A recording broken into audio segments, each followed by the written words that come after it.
2, 3, bah. Alright, Zarla Cruz. I'm doing another review comparison of several horror films.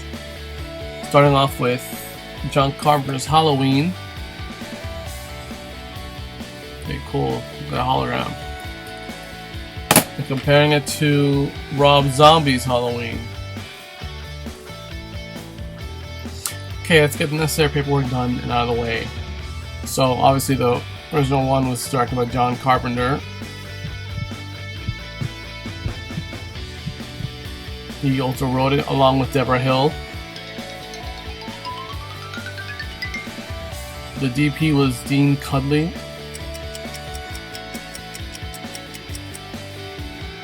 Editor was Charles Bernstein.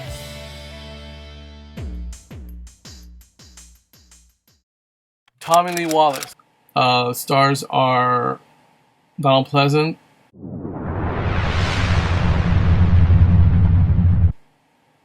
Jamie Lee Curtis,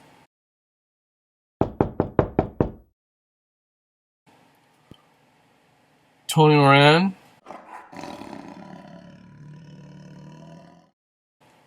Nancy Kyles, PJ Soles, and Charles Cyphers, which is the sheriff. Runtime about an hour and 30 minutes. It was released in 1978. $70,000. The box office was somewhere in the lines of $300 million to $325 million. And that's John Carpenter's one. It's a lot different than the Rob Zombie one. You know, when this released, I mean, these type of films were like, it was like a new thing, franchise. Eventually, it set up a franchise. Halloween, a lot of films, which are still, to this day, making Halloween films. Because, you know, bad guys don't die, they just get different directors and get different actors and shit, but the bad guys don't die. Summary of the story is basically, I mean, you all know this by now. A young kid kills his sister, in this version at least, and then years later, when he gets arrested and gets put in a mental institution, and escapes, and then tries to kill his other remaining sister, and it's called Halloween. It takes place on Halloween. So that's it for that. Now here's about the review for both films. Now, even though this is special edition, now I'm coming like this, but I got this in Boston a long time ago, and it saddens me that it only had one disc because it has two versions. This edition has obviously the hologram on the cover. It has also two discs, besides obviously all the extras it has. The two discs, the first disc is missing, and the first disc is basically the TV version of, the edited version and stuff, the version they showed on television. I would have liked to have had it, just to have had it and seen it. The whole lot of extras on this limited edition. And its number only 4,006. This is 4,672. Now, like special editions, I'll show you just what it has. It has postcards for Donald Pleasant, and basically, that they're laughing in between takes. Pretty cool. I'm never gonna mail this, so let's just keep it. And then more stills, the poster of the movie. This is another poster of the movie, but this is for the TV version. See, like you've never seen or heard before. It has all the scenes. Okay. Rob Zombie's version doesn't really have that, because again, it's just a director's cut. It has a lot of extras.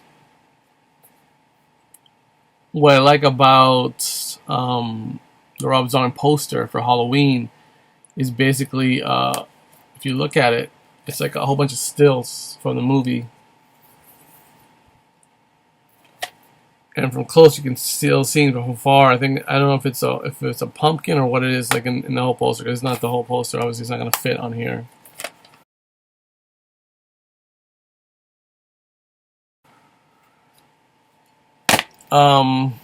The extras, obviously, the widescreen for the Halloween, John Carpenter's. Original trailers, television spots, radio spots, talent bio, still and poster gallery, behind the scenes still gallery, Halloween Unmasked 2000, Halloween the widescreen presentation and enhanced 12 minutes of additional scenes too by Anchor Bay. That's just basically what it has. Still, okay. Go with this one. There's a lot of stuff on the Rob Zombie one. Alternate ending, deleted scenes with optional, director's commentary, bloopers, mini mask of Halloween and Michael Myers, reimagining Halloween, meet the cast, casting sessions, Laurie Strode's screen test, and theatrical trailer. Okay, let's do the paperwork for Rob Zombie's Halloween. So, ride director, Rob Zombie. DP, Phil Farmat.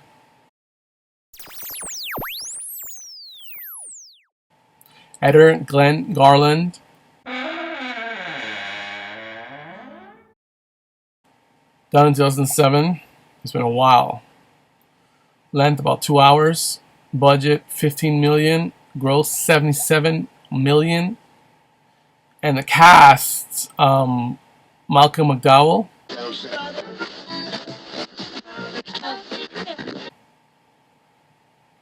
Sherry Moon Zombie.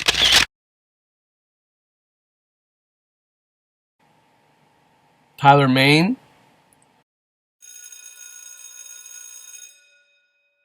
Scott Tyler Compton.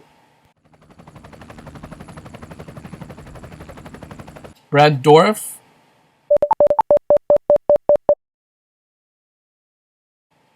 Daniel Harris. And William Forrestal.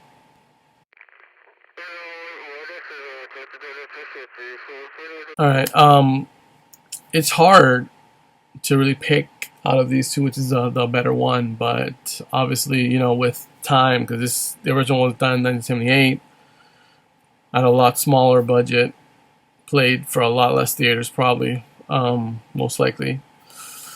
I like the look of it. I like with a lot of the 80s films, I like the 80s, the lighting and everything, how they lit the movies and how they looked from that time. So I love those, even though this is 1978. But if you look at all of the other films from John Carpenter, from anything from The Thing to The Fog, I just like and the music is also John Carpenter, kind of like Rob Zombie. He would come up with the music. So I don't know, just something about that era. Like even some of John Carpenter's early work in that vampire film. What's it called? No.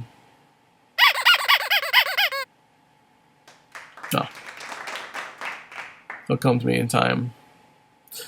So since one is more low budget, they didn't have as many big stars in the John Carpenter version. It's a lot slower than the Rob Zombie version, which is not a bad thing. I thought that after watching and being accustomed to the way Rob Zombie does his films, but I was surprised. I still like the John Carpenter version. Rob Zombie's version, obviously, since it's longer, bigger budget, the effects obviously aren't as good as in the original Halloween compared to the new one. But again, if you look at the time that these films were being made, it was something new when the Halloween, the John Carpenter Halloween was being made, because they were making horror movies like Friday the 13th out of like holidays and things. Since then, they've done a couple of films with holiday themed, for like, they had done Christmas movies and Thanksgiving movies and all kinds of different themed horror films. Black Christmas one,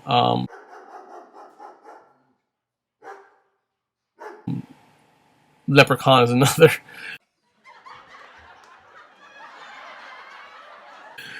um, April Fools another.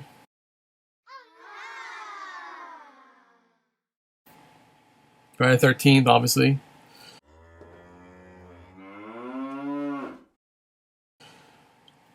But yeah, I mean, it's a lot slower in this, and the effects aren't as good. They're better, obviously, in the Rob Zombie version, but they have a lot more money, it's a bigger film, so it can fill in the blanks. Because obviously, the Halloween one, John Carpenter doesn't. There's a lot of things you don't really get to see, you get to experience. In the Rob Zombie's version, he kind of fills in the blanks of things he may have had questions about, or like what was Michael Myers' family like, his home like, and he changes around where he finds the mask and where he finds the suit he wears, the iconic suit and the iconic mask and the knife and all that shit. It's all in a different order. He has a different explanation for each of these things. Let me see. And in the Rob Zombie version also, the victims, Michael Myers victims, you get to know them a little bit better, because the scenes in the movie's a little longer, so you can see like what happens. Since the scenes are a lot longer, you get into see what the lives are of, besides Laurie Strode. See what happens to the. You actually feel sorry for some of the victims a little more, because you get to know them before they're dead. Because like usually in these type of films, you really don't get to know someone and then they're dead. So it sucks that they died, but you don't really have any feeling for these people, because it's just you didn't really know them. They're just another victim. In Rob Zombie's ones, like even the first victim, even though he's an asshole, you feel sorry for him because he is killed in such a horrific manner. For the Rob Zombie one, obviously, is a lot better in that he's selling soundtracks. Because back in those times, soundtracks weren't like a thing. Because even the John Carpenter one only has a couple of songs, and it's usually when the characters are driving the car.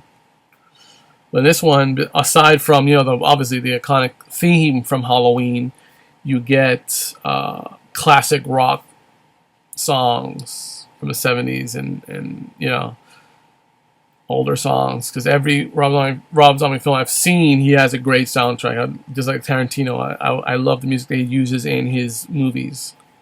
It's not a way to make money, but hey, it's a good soundtrack. You can't fault the soundtrack, the music. It's good. And everything is extended to a little more, because again, the Rob Zombie version adds just a little more to each scene. So and there's all couple of like spins and turns that you wouldn't expect. The whole boogeyman thing. I like to say I like them both equally, and I do. But if I had to pick from one, I would go with John Carpenter's Halloween. Bar none, there's not a fair slasher film than this. I even like this more than Friday the 13th. Or any of the other slashers that came around after or before this. I think before this there was other slashers. I don't know if that Black Christmas was before this or after. I'm not sure. I don't know. I mean, I grew up watching this film, watching all the films of John Carpenter, so I'm gonna have to go with the original, the granddaddy of all slasher films. Let's just say it is. I'm not sure, but let's just say it is. I'm gonna go with this one. Not that I dislike this guy's Halloween, Rob Zombie, and there's a lot of people that hate this version. Don't like the Rob Zombie version, even especially part 2. I like them both. as a fan of Rob Zombie, because again, there's no point in making a film exactly like the other one. There's no point. There's no point. I mean, I just think that if a remake should have enough of the original but new stuff, because why are we gonna watch the same thing over and over again? Like, why would they do it like shot for shot for shot, the same thing? I prefer a director to really try and do something different and new. So we're not watching the same film, because now it's just a recycling of the old with a little bit of differences, and just because I understand that they want to attract a new audience, but I don't know. Like when they remade Psycho, it was like shot for shot the same film almost, just with a couple differences. So yeah, still like this. The soundtrack, the poster, the acting, the actors in this. Some actors I haven't seen in a long time, because Rob Zombie works with a lot of actors that have fallen off. Actors that have fallen off they were never maybe A-list actors, but they were somewhere. They were one of the B or C level actors that have fallen off because they've gotten old. And well, he uses them, obviously, because that's the way he works. He doesn't want to, again, he wants to save money.